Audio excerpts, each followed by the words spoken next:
সদস্য ছিল 1986 সাল থেকে 2008 সাল পর্যন্ত 56 জন সংসদ সদস্য ছিল, কারো বিরুদ্ধে কোনো অভিযোগ আসেনি, কি বলে ঠিক কিনা? আর 2014 থেকে 2024 সাল পর্যন্ত তথাকথিত যারা জাতীয় সংসদ সদস্য বলে পরিচয় দিত, আজকে কিন্তু বাংলাদেশে তাদের কোনো ঠিকানা নাই, কি বলেন? এত অপরাধ করেছে, এত অন্যায় করেছে, তারা আজকে বাংলাদেশে আর থাকতে পারল না, তারা চলে গেছে। আমরা বলতে চাই, সকল খুনের যেভাবে বিচার করতে হবে, সকল অন্যায়ের বিচার করতে হবে এবং সকল দুর্নীতির বিচার করতে হবে, কি বলেন ঠিক কিনা? আমাদের নেতৃবৃন্দকে আন্তর্জাতিক অপরাধ ট্রাইব্যুনালে বিচার করে বিনা অপরাধে তাদেরকে ফাঁসি দেওয়া হয়েছে, আমাদের বুকটা ফেটে যাচ্ছে।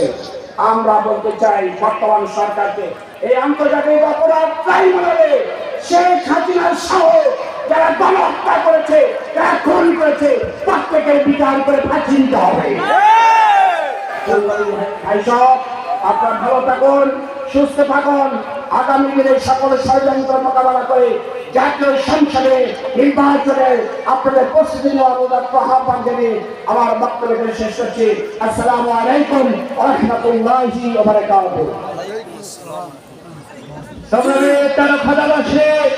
এই পর্যায়ে বক্তব্য নিয়ে আসছেন আজকের এই বিশাল ঐতিহাসিক কর্মী সম্মেলনের সম্মানিত প্রধান অতিথি, শহীদের আনন্দের সক্রিয় প্রিয় জনমানুষের প্রিয় নেতা, বাংলাদেশ জামায়াত ইসলামী কেন্দ্রীয় সাংগঠনিক সেক্রেটারি, খুলনা অঞ্চলের সম্মানিত পরিচালক, খুলনার প্রিয় নেতা, আমাদের সকলের প্রিয় নেতা, সম্মানিত খুলনা অঞ্চলের সম্মানিত পরিচালক মুহাদ্দিস আব্দুল খালেক বক্তব্য রাখছেন। মুহাদ্দিস আব্দুল খালেক।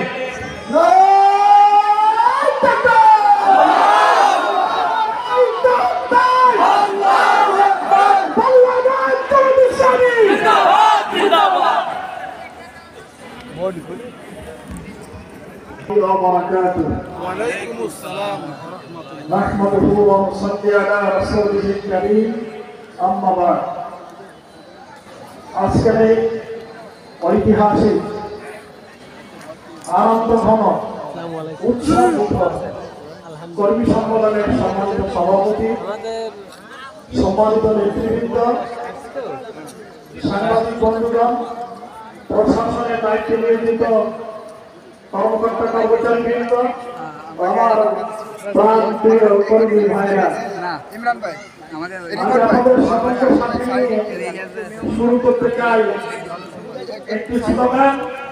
দীর্ঘদিন পর্যন্ত বন্ধ হয়ে গিয়েছিল জয় বাংলা স্লোগানের আধারে।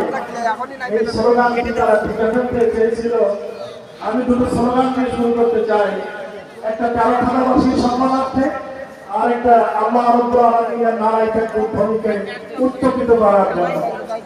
আমার কণ্ঠ বেশি করুন না, কিন্তু আপনাদের কণ্ঠের জোর সবটাই দিয়ে বলতে হবে নারায়ে তাকবীর। এরপর স্লোগান